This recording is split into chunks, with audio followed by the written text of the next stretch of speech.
Les accusations, il y en a seulement 2 condamnations ont lieu, soit Urizar et Océnie. Donc, depuis 2005, ça va faire presque 10 ans que les dispositions de traite sont entrées en vigueur et il y a eu à peu près pas de condamnation. Dans le projet de loi C-36, dans les dispositions qui traitent du proxénétisme, on parle seulement des actions qui sont requises par le proxénète pour qu'il puisse être accusé de cette infraction-là. Donc, on a retiré ce qui concerne l'exploitation. Tel qu'énoncé par mes collègues, l'objectif premier du projet de loi C-36 est de protéger les victimes d'exploitation. L'exploitation qui est, selon le projet de loi C-36, inhérent à la prostitution.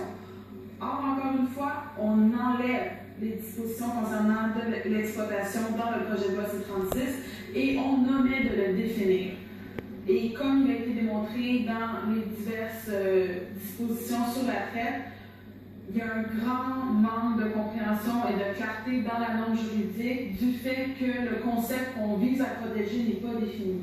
En faisant l'analogie avec la prostitution et la traite, on peut en venir à la conclusion, qui est toutefois nuancée, qu'en ne définissant pas le concept qu'on veut protéger, on ne peut pas répondre efficacement à la protection des victimes. En élargissant la portée de l'infraction sur le proxénétisme et l'avantage matériel provenant de la prostitution, on risque d'inclure des actes qui ne correspondent pas nécessairement à une situation d'exploitation, ce qui ne contribue pas à l'efficacité de la norme juridique. Donc, en somme, notre étude du potentiel d'efficacité du projet de loi C-36 par rapport à son objectif de protection des victimes d'exploitation nous a permis de soulever certaines incohérences et un certain manque de clarté qui mettent en doute son réel potentiel d'efficacité finalement à protéger les victimes.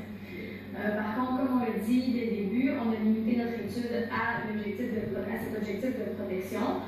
Peut-être que les modifications pourraient contribuer aux autres objectifs qui concernent notamment la protection des collectivités.